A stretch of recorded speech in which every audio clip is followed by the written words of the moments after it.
Hey there! Most of you have probably heard the classic advice your entire life. Study hard, get good grades, and get into the best college you can. You know, get that golden ticket, land a six-figure job, invest for the future, live a happy life. Maybe your parents told you stories about how their degree from a state school got them a great job in a corner office. Sounds great, right? But then you realize, today, many graduates, even from places like Harvard and other elite universities, are sending out hundreds of applications and hearing nothing but silence. They're graduating with massive debt, only to end up in jobs that don't even require a degree. You might think this is just a problem for, say, art history majors, but it's happening in tech, in finance, and in law. So what's really happening? In this video, we're going to break down why the golden ticket is broken, how the high-prestige job market turned into a rigged game, who's really benefiting, and whether this is ever going to stop. Let's get started. A long time ago, a degree from a top school wasn't just a piece of paper. It was a clear, direct path. It meant you were smart, you were dedicated, and companies would line up to hire you. It wasn't about building a personal brand or networking on LinkedIn. In the 1990s or 2000s, big companies in finance, consulting, and tech had core schools. They'd show up on campus, interview a bunch of 21-year-olds, and hand out job offers before graduation.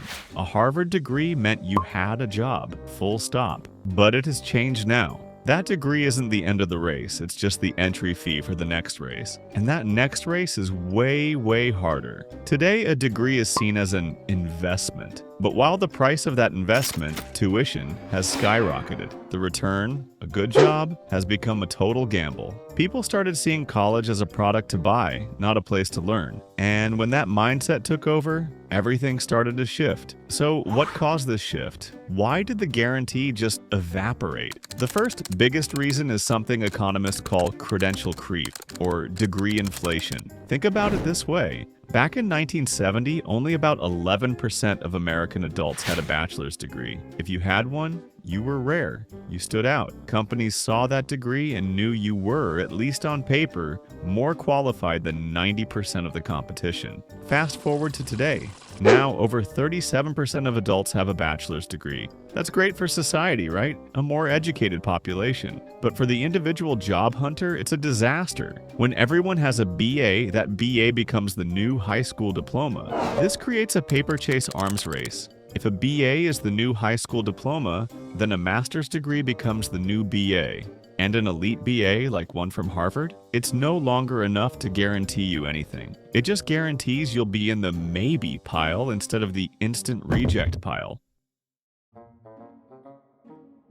You might think that if companies need smart people, they'd just hire them. That's how it works with most things, right? If a company needs a programmer, it hires a programmer. But the prestige job market is different. The good jobs are vanishing, even when LinkedIn says there are thousands of openings. Why? Well, the first reason is the Great Tech Correction. During the 2020-2021 boom, big firms like Google, Meta, and consulting giants like McKinsey went on a hiring spree. They hired everyone. Now, they're correcting for it. They're in an era of mass layoffs and hiring freezes. The first jobs to get cut? The new hire programs for grads. Second is the recession fear. Even companies that are making money are scared. Interest rates are high and they're hoarding cash. They'd rather run a skeleton crew and burn out their current employees than take a risk on hiring new expensive graduates. Third is zombie jobs. Yeah, some of those jobs you see posted aren't even real.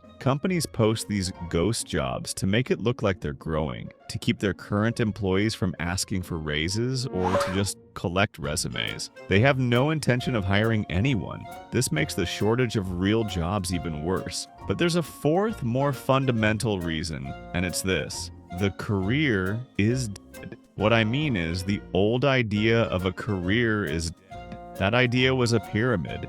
You joined a big, stable company, an IBM, a General Motors, a major bank at the bottom. This was the entry-level job. You'd do the boring stuff, learn the ropes, and over 30 years, you'd slowly climb the ladder. The company invested in you. They trained you. That pyramid doesn't exist anymore. Companies today, driven by shareholder pressure to maximize short-term profits, have no interest in training you. They don't have careers, they have roles. And a role is just a gap in the workforce designed to solve an immediate, specific problem. This is why you see those insane job postings. Entry-level position must have 5+ years experience. It's not just a typo, it's a reflection of their entire hiring philosophy. Back then, if you applied for a job, your resume was read by a person. Maybe a stressed-out HR manager, but a human nonetheless. Well, that still exists, but not for the first step, because many applicants nowadays don't even get to a human. In lots of big companies, your resume is first read by an applicant tracking system, or ATS. It's a robot. Big HR tech firms like Workday and Oracle run these systems. These companies don't care if you're the smartest or most creative person. They care about keywords. The ATS scans your resume in seconds, looking for an exact match to the job description. If your resume says managed a team, but the job description wanted leadership experience, the robot throws your application in the trash. No human ever sees it. So now, graduates aren't just competing with other smart grads. They're competing with an algorithm that's designed to reject 90% of applicants instantly. If you've ever complained about not being able to find a job, someone probably told you it's your fault. Maybe they said you're not networking enough, you don't have enough internships, or you just need to build a better personal brand. But that's not the real reason. The truth is, the experience required for entry-level jobs has gone way up, while the willingness to train new people has disappeared. Companies now expect 22-year-olds to graduate with 5 years of experience. And when universities try to help, it often backfires. They create more and more specialized, expensive master's programs. This just increases demand and debt. It tells students, oh, your $200,000 bachelor's degree isn't enough? You need to buy our new $100,000 one-year master's. Meanwhile, the system is full of contradictions. Companies complain they can't find talent, but their ATS robots reject 99% of applicants. Universities promise world-class education, but their graduates can't pass the first-round keyword scan. And we haven't even talked about the debt. Graduates are starting their lives in a massive financial hole, all for a golden ticket that doesn't work anymore.